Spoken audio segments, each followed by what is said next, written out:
visitTemples.com அப்படிங்கிறது கோவில்களை பற்றிய ஒரு வலைதளம், அதாவது வெப்சைட் ஆகும். இன்னைக்கு visitTemples.com மூலியமா நம்ம தமிழ்நாட்டில் கோவில் நகரமான கும்பகோணம் பக்கத்தில் உள்ள கோனேரி ராஜபுரம் அங்கே உள்ள ஸ்ரீ உமாமகேஸ்வரர் கோவில், இந்த கோவிலுக்கு ஸ்ரீ ஸ்வயம்பு நடராஜர் கோவில் அப்படின்னு சொல்லுவா. இந்த கோவிலை பற்றி இன்னைக்கு தெரிஞ்சுக்க போகிறோம். ஆதி நாட்களில் கோனேரி ராஜபுரத்துக்கு திருநள்ளம் அப்படின்னு சொல்லுவா. இந்த கோவில் உமாமகேஸ்வரர் கோவிலையும் ஸ்ரீ வைத்தியநாத சுவாமி கோவில் அப்படின்னு அழைக்கிறது வழக்கம். இந்த கோவிலோட முழு பேரு ஸ்ரீ அங்கவள நாயகி சமேத ஸ்ரீ உமாமகேஸ்வரர் கோயிலாகும். இந்த கோவில் 1300 ஆண்டுகள் பழமையான கோயில் அப்படின்னு சொல்றா. கோவிலுக்கான வழக்கமா எல்லா கோயிலுக்கும் இருக்கிற இங்க ராஜகோபுரம் கிடையாது. மேற்கு நோக்கி ஒரு நுழைவாயில் இருக்கு. அந்த நுழைவாயில் வழியா போனா முதல்ல மேற்கு நோக்கி ஒரு கோபுரத்துல எந்த விக்கிரகமும் எதுவும் இல்லை. கோவிலுக்குள்ள வரும் பக்தர்கள் வலப்பக்கத்துல ஒரு கிழக்கு நோக்கிய சன்னதியை பார்க்கலாம். அந்த கிழக்கு நோக்கிய சன்னதி ஸ்ரீ மகா கணபதியோட சன்னதி. ஸ்ரீ மகா கணபதி சன்னதி வாசல்ல 2 துவார பாலகர்கள் விக்கிரகம் பார்க்க முடியும் கிழக்கு நோக்கி. உள்ள ஸ்ரீ மகா கணபதி கிழக்கு முகமா காணப்படுறார். இந்த சன்னதி மாதிரியே இடது பக்கத்துல மற்றொரு கிழக்கு நோக்கிய சன்னதி ஸ்ரீ சண்முக சுப்பிரமணியரோட சன்னதி. ஸ்ரீ சண்முக சுப்பிரமணியர் கிழக்கு நோக்கி நின்ற கோலத்துல வள்ளி மற்றும் தேவசேனாவோட காணப்படுறார். இதுக்கு அடுத்து ஒரு கோபுரத்துடன் கூடிய பல தூண்களை கொண்ட ஒரு மண்டபம். இந்த கோபுரம் மேற்கு நோக்கி இருக்கு. கோபுரத்தோட உச்சியில ஸ்ரீ சிவன், ஸ்ரீ பார்வதி, ஸ்ரீ கணபதி, ஸ்ரீ பாலதண்டாயுதபாணி இவாளோட வர்ண விக்கிரகங்களை பார்க்க முடியும் மேற்கு நோக்கி. அந்த மூலஸ்தான மண்டபத்துல முதல்ல இருக்கிறது துவஜஸ்தம்பம், அதாவது கொடிமரம். இந்த கொடிமரத்துக்கு கீழே கொடிமரத்து விநாயகர் மேற்கு நோக்கி காணப்படுறார். இதுக்கு அடுத்த ஒரு நைவேத்திய பீடம், அதாவது பலிபீடம் காண முடியும். அதுக்கு அடுத்து ஒரு நந்தி வாகனம், ஒரு பீடத்து மேல நந்தி வாகனத்தை வச்சிருக்கா. நந்தி வாகனம் கிழக்க பார்த்த மாதிரி, அதாவது மூலஸ்தானத்தை பார்த்த மாதிரி அமைஞ்சிருக்கு. கோவிலோட மூலஸ்தான வாசல்ல 2 வர்ண துவார பாலகர்கள் விக்கிரகம் மேற்கு நோக்கி நின்ற கோலத்துல பார்க்க முடியும்.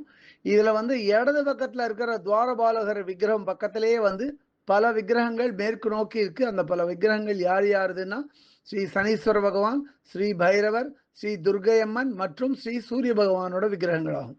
இதுக்கு அடுத்து மூலஸ்தானத்தை பார்த்த மாதிரி 2 சின்ன நந்தி வாகனங்களை பார்க்க முடியும். ரெண்டுமே கிழக்கு பார்த்த நந்தி வாகனங்கள். இதுல முதல்ல இருக்கிற நந்தி வாகனத்துக்கு பின்னாடி ஒரு கண்ணாடியை பார்க்க முடியும். மூலவர் இந்த கண்ணாடி மூலமா பிரபஞ்சத்தையே பார்த்ததா சொல்றார். ஏற்கனவே 2 துவாரபாலகர்கள் காணப்படுறா அப்படின்னு இப்ப மூலஸ்தானத்தோட வாசல்ல மேலும் 2 கருப்பு வர்ண துவாரபாலகர்கள் விக்கிரகம் பார்க்க முடியும் மேற்கு நோக்கி. இதுல வலது துவாரபாலகர் விக்கிரகம் பக்கத்திலேயே மேற்கு நோக்கி ஒரு சின்ன விநாயகர் விக்கிரகத்தையும் வச்சிருக்கா. அடுத்து இந்த கோவிலோட மூலஸ்தானம் மேற்கு நோக்கிய மூலஸ்தானத்துல மூலவரான ஸ்ரீ உமா மகேஸ்வரர் மேற்கு நோக்கி சிவலிங்க வடிவமா காட்சியளிக்கிறார் பக்தர்கள் கண்களுக்கு. இயற்கையான எண்ணெய் விளக்கொலியில இவரை பார்க்கறதுக்கு அவ்வளவு பிரமாதமா காட்சியளிக்கிறார். சர்வ வல்லமை கொண்டவர் இந்த மூலவர். இவர் தன்னோட பக்தர்களுக்காக எதையும் கொடுக்க வல்லவர். அதே மாதிரி மூலஸ்தானத்தோட கோஷ்டத்துல ஸ்ரீ அர்த்தநாரீஸ்வரர், ஸ்ரீ மகிஷாசுரமர்தினி, ஸ்ரீ பிச்சாண்டவர், ஸ்ரீ துர்கையம்மன், ஸ்ரீ பிரம்மா, ஸ்ரீ சண்டிகேஸ்வரர், ஸ்ரீ சுந்தர குஹாம்பிகை, ஸ்ரீ லிங்கோத்பவர் மகரிஷிகளோட, ஸ்ரீ தட்சிணாமூர்த்தியும் மகரிஷிகளோட, அதை தவிர ஸ்ரீ நடராஜர், ஸ்ரீ சிவகாமி அம்பாள், ஸ்ரீ மாணிக்கவாசகர், ஸ்ரீ அகஸ்தியர் மற்றும் ஸ்ரீ நர்தன விநாயகரோட விக்கிரகங்களை பார்க்க முடியும். கோஷ்டத்துல தட்சிணாமூர்த்தி விக்கிரகம் பக்கத்துல செம்பியமாதேவி மகாராணி தன் பக்கத்துல இருக்கிற சிற்பி கிட்ட ஏதோ கட்டளை இடுற மாதிரி ஒரு விக்கிரகம் காணப்படுறது. இப்ப மேற்சொன்ன எல்லா விக்கிரகங்களும் கோஷ்டத்தோட செவுத்துல அப்படியே பதிச்ச மாதிரி இருக்கு. பார்க்கறதுக்கு பிரமாதமா இருக்கு இந்த விக்கிரகங்கள். இந்த கோயில்ல அம்பாள் சன்னதி வாசல்ல ஒரு சின்னதா ராஜகோபுரத்தை பார்க்க முடியும். அம்பாள் தன்னோட சன்னதியில கிழக்கு முகமா, அதாவது நின்ற கோலத்துல, இதை கல்யாண கோலம் அப்படின்பா, கல்யாண கோலத்துல பார்க்க முடியும். அம்பாளோட பேரு ஸ்ரீ அங்கவள நாயகி அம்பாள். அம்பாளோட மூலஸ்தான வாசல்ல 2 துவார பாலகிகள் விக்கிரகம் காவல் காக்கிற மாதிரி வச்சிருக்கா. கிழக்கு முகமா நின்ற மாதிரி இருக்காவா. இதுல இடது துவார பாலகி விக்கிரகம் பக்கத்துல ஒரு சின்னதா கிழக்கு நோக்கி ஒரு விநாயகர் விக்கிரகத்தை வச்சிருக்கா. அம்பாள் சன்னதியை நோக்கி ஒரு பெரிய நைவேத்திய பீடமும் ஒரு நந்தி வாகனத்தையும் பார்க்க முடியும். அதே மாதிரி மற்றொரு சின்ன நந்தி வாகனமும் நைவேத்திய பீடமும் இருக்கு அம்பாள் சன்னதியை பார்த்த மாதிரி. இந்த அம்பாள் சன்னதி மூலஸ்தான மண்டபத்திலேயே கோவிலோட பள்ளியறையும் வச்சிருக்கா, அதையும் பார்க்க முடியும். இந்த கோவிலோட மூலவர் ஸ்ரீ உமா மகேஸ்வரர். மூலவர் சன்னதியோட மூலஸ்தான மண்டபத்துல அடுத்தடுத்து கிழக்கு நோக்கிய சன்னதிகள் சில இருக்கு. முதல் சன்னதி ஸ்ரீ பிரம்மலிங்கத்தோட சன்னதி. ஸ்ரீ பிரம்மலிங்கம் சிவலிங்க வடிவமா காணப்படுறார். அதுக்கு அடுத்து இருக்கிற கிழக்கு நோக்கிய சன்னதி ஸ்ரீ சுப்பிரமணியரோட சன்னதி. ஸ்ரீ சுப்பிரமணியர் கிழக்கு நோக்கி வள்ளி மற்றும் தேவசேனாவோட நின்ற கோலத்துல காட்சி கொடுக்கிறார். இதுக்கு அடுத்து இருக்கிற கிழக்கு நோக்கிய சன்னதி வந்து ஸ்ரீ மகாலட்சுமியோட சன்னதி. இந்த கோவில்ல அடுத்து இருக்கிற தெற்கு நோக்கிய சன்னதி மிக மிக முக்கியமான சன்னதி. இந்த சன்னதியின் பேரால இந்த கோவிலே அழைக்கிறார் ஸ்ரீ ஸ்வயம்பு நடராஜர் கோவில் அப்படின்னு. அவ்வளோ முக்கியத்துவம் வாய்ந்த இந்த சன்னதி தெற்கு நோக்கி காட்சியளிக்கிறது. இந்த சன்னதியோட வாசல்ல ஸ்ரீ வியாக்கிரபாதர் மற்றும் ஸ்ரீ பதஞ்சலி முனி வரிவாளோட விக்கிரகங்களை பார்க்க முடியும். இந்த நடராஜர் சன்னதி பின்னாடி ஒரு பெரிய கதையே இருக்கு. என்ன கதை அப்படின்னா, சோழ மகாராணியான செம்பிய மகாதேவி, இந்த செம்பிய மகாதேவிக்கு ஒரு நடராஜரோட சிலையை வந்து வடிக்கணும் அப்படின்னு ரொம்ப நாள் ஆசை. அதனால ஒரு குறிப்பிட்ட மிகச்சிறந்த ஒரு சிற்பியை தேர்ந்தெடுத்து அவர்கிட்ட வந்து ஒரு நடராஜர் சிலையை வந்து வடிச்சு கொடுக்குமாறு கேட்டுக்கொள்றார்.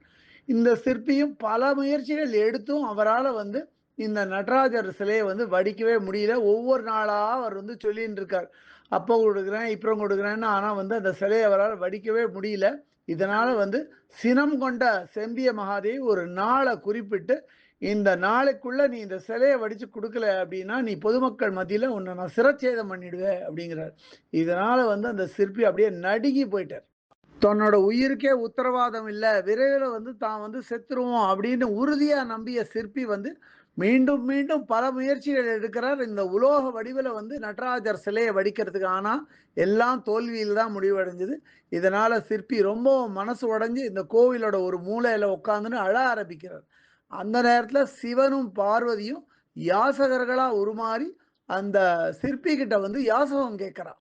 நானே சாக போறேன், செவ்விய மாதேவியே சொல்லிட்டு எனக்கு நாள் குறிப்பிட்டுட்டா, இந்த நேரத்துல என்கிட்ட வந்து யாஜகம் கேட்கறியா அப்படின்னு ரொம்பவும் கோச்சுண்ட அந்த சிற்பி வந்து என்கிட்ட கொடுக்கறதுக்கு ஒன்றும் இல்லை, வேணா உலோகம் கொதிச்சுட்டு இருக்கு நடராஜர் செலவடிக்கிறதுக்கு, அதை வேணா கொண்டு வந்து கொடுக்குறேன் குடி நீ அப்படிங்கிறார் அந்த யாசகர்கிட்ட. இந்த நேரத்துல அந்த சிற்பிக்கு யாசகம் கேட்டு வந்தவர் சிவன் அப்படின்னு தெரியாது. அந்த யாசகரும் வந்து சரி, அந்த நடராஜர் சிலைக்காக உலோக குழம்பு வச்சிருந்தா குடு, நான் அதை குடிக்கிறேன் அப்படின்னு அந்த உலோக குழம்பையும் வாங்கி அந்த யாசகர் அப்படியே குடிச்சிட்டார். சூடான அந்த உலோக குழம்ப குடிச்ச அந்த யாசகர் அடுத்த க்ஷணமே அப்படியே நடராஜர் விக்கிரகமா உருமாறிட்டார். தத்ரூபமா இருந்தது அந்த நடராஜர் அந்த விக்கிரகம் பார்க்கறதுக்கு. இந்த சிற்பியால தான் காணும் காட்சி உண்மையா பொய்யா எதுவும் நம்ப முடியல. ஆனா ஒண்ணு மட்டும் தெரிஞ்சிருந்தார், வந்தவர் சாதாரண யாசகர் இல்ல, வந்தவர் சாக்ஷாத் சிவன் மற்றும் பார்வதி அப்படின்னு தெரிஞ்சுட்டா. இந்த விஷயம் ஊர் மக்களுக்கு மட்டும் இல்ல, செம்பிய மாதேவி காதுகளுக்கும் போச்சு. இதை நம்பாத செம்பிய மாதேவி உடனே அந்த விக்கிரகத்தை வந்து பார்த்தா ரொம்ப தத்ரூபமா இருந்தது. ரொம்ப ஆச்சரியப்பட்டா செம்பிய மாதேவி. இருந்தாலும் வந்து இதை வந்து நம்ப முடியல, இவ்வளோ தத்ரூபமா எப்படி சிற்பியால வடிக்க முடிஞ்சுது அப்படின்னு ஒரு சின்ன சந்தேகத்தோட ஒரு உலோக கத்தியால அந்த விக்கிரகத்தோட கால் பக்கத்துல லேசா கிழிச்சு பார்த்தா பார்த்தா அது வந்து உலோகம் மாதிரியே இல்லை. அங்கேருந்து அந்த காலத்திலேயே ரத்தம் பீரிட்டுன்னு வந்ததா சொல்றான். அப்பதான் வந்து செம்பிய மாதேவிக்கே தெரிஞ்சது இது வந்த யாசகர் வந்து சாட்சாத் சிவன் தான் அப்படின்னு. அப்புறம் அந்த விக்கிரகத்தை உத்து பார்த்தா அதோட ரோமக்கால்கள், நகங்கள், நரம்பு, மச்சங்கள் எல்லாமே எப்படி இருக்கணுமோ அதே மாதிரி லட்சணமா இருந்தது. இதனால அந்த சிற்பிக்கும் மனம் மாறிய செம்பிய மாதேவி ஒரு வாழ்வழிச்சு இங்க வந்து நடராஜருக்கு தெற்கு பார்த்து ஒரு சன்னதி அமைச்சு கொடுத்தா. இந்த சன்னதி பேரால இந்த கோவிலே அழைக்கிறான். இந்த ஸ்வயம்பு நடராஜரோட தெற்கு நோக்கிய சன்னதிக்கு அடுத்து இருக்கிறது கல்யாண சுந்தரேஸ்வரரோட தெற்கு நோக்கிய சன்னதி. இங்க வந்து சிவனை வந்து மாப்பிள்ளை சுவாமி அப்படிங்கிறா. இங்க பார்வதி வந்து மணமகளா காணப்படுறா. கூடவே மகாவிஷ்ணுவும் இருக்கார். இங்க வந்து கல்யாண சுந்தரேஸ்வரர் சன்னதி வந்து இங்க அவரை வந்து மாப்பிள்ளை சுவாமி சன்னதி அப்படின்னு குறிப்பிடுறான். இதுக்கு அடுத்து இந்த கோவில்ல பல தூண்களை கொண்ட ஒரு பிராகாரம் இருக்கு. இந்த பிராகாரத்துல 3 கிழக்கு நோக்கிய சிவலிங்கங்கள் வரிசையா வச்சிருக்கா பார்க்க முடியும். அதுக்கு பக்கத்திலேயே தெற்கு நோக்கி ஒரு தட்சிணாமூர்த்தி விக்கிரகத்தையும் பார்க்க முடியும். இவைகளை பார்த்த மாதிரி, அதாவது இந்த சிவலிங்கங்களை பார்த்த மாதிரி மேற்கு நோக்கி ஸ்ரீ பைரவரோட விக்கிரகத்தை பார்க்கலாம். பல தூண்களை கொண்ட இந்த பிராகாரத்துல நிறைய சிவலிங்கத்தை வந்து வரிசையா வச்சிருக்கா. சில சிவலிங்கங்களை பார்த்த மாதிரி நந்தி வாகனமும் பார்க்க முடிகிறது. இதை தவிர அங்க வந்து பல தெய்வீக விக்கிரகங்களையும் பார்க்கலாம் சிவலிங்கத்தோடயே. அடுத்து இந்த கோவிலோட வெளிப்பிரகாரத்துல கிழக்கு நோக்கி ஒரு அலங்கார மண்டபம் இருக்கு, அதை பார்க்க முடியும். அதே மாதிரி இந்த கோயில்ல விநாயகர் சபை அப்படின்னு ஒரு இடம் இருக்கு. இந்த விநாயகர் சபையில ஒரு 6 விநாயகர் விக்கிரகங்கள் ரொம்ப தத்ரூபமா வடிவமைச்சு வச்சிருக்கா, பார்க்க ரொம்ப நல்லா இருக்கு. இந்த கோவிலோட தெற்கு நோக்கி ஒரு சன்னதியில நால்வர்கள் விக்கிரகம் பார்க்க முடியும். நால்வர்கள் சன்னதி பக்கத்திலேயே நவக்கிரக சன்னதியும் பார்க்க முடியும். அடுத்து இந்த கோயில்ல இருக்கிற மற்றொரு முக்கியமான சன்னதி வந்து ஸ்ரீ வைத்தியநாத சுவாமியோட சன்னதி. ஸ்ரீ வைத்தியநாத சுவாமியோட சன்னதி வெளிப்பிராகாரத்துல இருக்கு. ஸ்ரீ வைத்தியநாத சுவாமி மேற்கு நோக்கி சிவலிங்க வடிவமா காணப்படுறார். ஸ்ரீ வைத்தியநாத சுவாமியை நமஸ்கரிச்சா உலகத்துல உள்ள எந்த நோய்களும் உபாதைகளும் காணாம மறைஞ்சு போயிடும் அப்படிங்கிறது ஒரு ஐதீகம். இந்த வைத்தியநாத சுவாமியோட சன்னதி வாசல்ல வந்து 2 துவார பாலகர்களோட ஒரு ஓவியத்தை பார்க்க முடியும். கோவிலுக்குள்ள நுழையும் போது துவஜஸ்தம்பம் இருக்குன்னு சொன்னேன். அந்த துவஜஸ்தம்பம் பக்கத்திலேயே வந்து தெற்கு நோக்கி ஒரு பல தூண்களை கொண்ட ஒரு பிராகாரம் இருக்கு. இந்த பல தூண்களை கொண்ட பிராகாரத்துல இந்த கோவிலுக்கு உரித்தான எல்லா வாகனங்களையும் அப்படியே அடுக்கி நிறுத்தி வச்சிருக்கா. பார்க்க பிரமாதமா இருக்கு. கோவிலுக்குள்ளேயே கோவிலுக்கான மடப்பள்ளியும் இருக்கு. அதே மாதிரி ஒரு பசுமடம், ஒரு கோஷாலாவையும் நல்ல விதமா பராமரிச்சுட்டு வரா. கோனேரி ராஜபுரம் ஸ்ரீ உமாமகேஸ்வரர் கோயிலோட ஸ்தல விருட்சம் வந்து வில்வ மரம் மற்றும் அரச மரமாகும். அதே மாதிரி கோவிலுக்கு எதிர்பக்கமாகவே கோவிலோட புஷ்கரணி இருக்கு. புஷ்கரணி பேரு பூமி தீர்த்தம்னு பேரு. இந்த புஷ்கரணிக்கு போய் ஸ்நானம் பண்ண விரும்பும் பக்தர்கள் வந்து ஒரு 5-6 படி கீழே இறங்கி தான் போகணும். கோவிலோட இந்த புஷ்கரணி, அதாவது அந்த பூமி தீர்த்தம் பக்கத்திலேயே வந்து கிழக்கு நோக்கி ஒரு சின்ன சன்னதி இருக்கு. இந்த கிழக்கு நோக்கிய சின்ன சன்னதி ஸ்ரீ கணபதியோட சன்னதி. இந்த சன்னதிக்கு பின்பக்கமாகவே ஒரு அரச மரம் மற்றும் ஒரு வேப்ப மரம் பின்னி பிணைஞ்சிருக்கு. அதை சுத்தி ஒரு ஒரு மேடை மாதிரி அமைச்சு அங்க வந்து நாகதேவதைகள் விக்கிரகத்தை வரிசையா வச்சிருக்கா வட்ட வடிவில். இந்த கணபதி சன்னதிக்கு போறதா இருந்தா வடக்கு நோக்கி ஒரு சின்ன நுழைவாயில் இருக்கு. நுழைவாயிலோட 2 பக்கத்திலையும் 2 வர்ண விநாயகர்கள் விக்கிரகத்தை பார்க்க முடியும். இந்த கோயிலை பற்றிய இதர விவரங்கள் வேணும் அப்படின்னா www.visittemples.com அப்படிங்கிற வெப்சைட்டுக்கு போயிட்டு இந்த கோயிலை பற்றிய எல்லா விவரங்களையும் ஆங்கிலத்தில் வந்து படிக்கலாம். இல்லை பிற பாஷைகளில் வேணும்னா அதுலேயே மொழிபெயர்க்கிற வசதியும் இருக்குது. அப்படியே மொழிபெயர்த்து அவாவா பாஷைக்கு தகுந்த மாதிரி படிச்சுக்கலாம் அது. இதுவரை இந்த காணொலியை கண்டும் கேட்டும் மகிழ்ந்த பக்தர்களுக்கு visit temples.com சார்பாக ராகவாச்சாரியின் நன்றிகள்.